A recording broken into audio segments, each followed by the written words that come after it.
I'm happy to be joined today on Primetime Local News by Royal Wood. Royal, you're coming to Lloydminster here soon. Thank you so much for speaking with us today. It is absolutely my pleasure. Yeah, thanks, Stacey. Well, let's talk about the single that you are releasing Friday. It's a remake of the song Tainted Love, classic soft cell song. One of my favorites from the 80s. It's always on every playlist. Why did you choose that song to release as a single? You know, it wasn't my plan to release it as a single. I was just experimenting in my studio during one of the lockdowns, couldn't tour, and my record was done. And I was just making music for the sake of making music. And I ended up messing around with that song and I fell in love with it. And then it just took on a life of its own. The publisher heard it, the label heard it, and everyone's like, you should put this out into the world. So here we are. Can you give us a little bit of a hint? Is it basically staying true to the original, or did you put your own twist on it? Oh, I put my own twist on it. Yeah, I wouldn't have put it into the world if it wasn't at least genuinely me. But of course, I also tipped my cap and made sure that I still respected the original. Well, tell me about the tour that you're on now. How many dates are you doing, and is it a cross Canada tour or just a smaller tour? How many venues are you playing?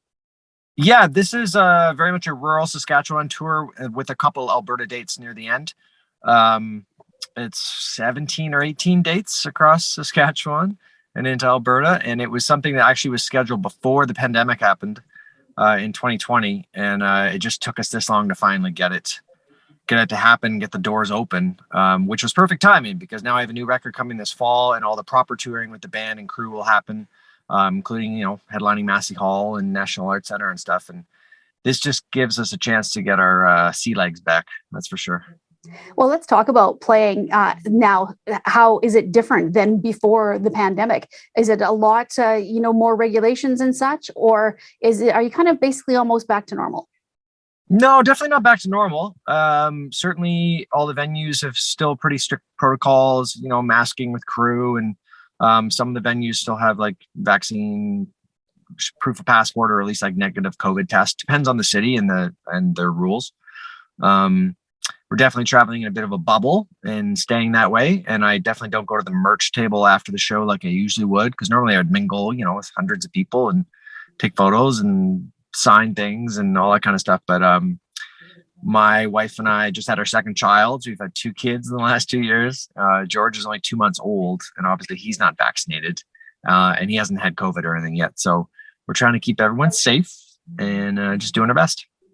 Well, tell me about the record you talked about that's going to be coming out here. I guess old school, I'm saying record, but not quite the format that everybody uses these days. But what can we expect when that's released? Well, I'm glad you said record, Stacey, because I still am a firm believer in the power of the album.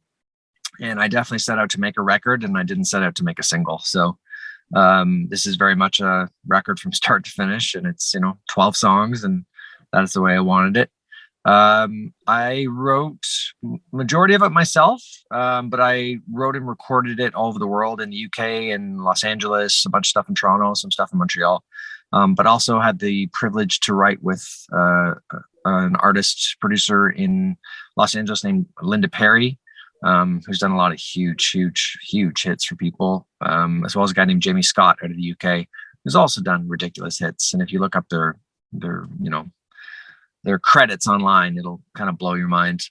So it was a lot of fun to work with them. And as well as I worked with a guy named Marcus Paquin, who worked with the National and a few other bands that I absolutely love out of Montreal. So it was a labor of love for 2 years during the pandemic, and I did some remotely, and I traveled as much as I could, and I'm just proud to have it done.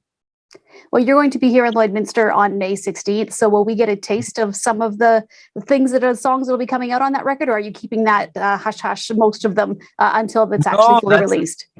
That ended up being really the purpose of this tour, and why I ended up pushing it to now and scheduling it this far out before the record, is it gives me a chance to try new songs and, work on the banter and the stories and just the feel of it and the pace of it and set list. And I'm definitely playing new songs that will be on a record that no one's going to hear for a while. So that's actually why we called the tour the Behind the Curtain Tour, because I'm just letting people in. Well, we really appreciate you speaking with us today. If anybody is looking to find out more about you and get information before the show here, what's the best way to find everything all in one place? Well, everything social media is at Royal Wood. And then if you go to the website, which is royalwood.ca, then everything's listed there. You can see where to find me everywhere on socials, as well as the tour dates and all the upcoming news, etc. Great. Well, thank you so much for chatting with us, and we look forward to seeing you here on the 16th. Thanks so much, Stacey.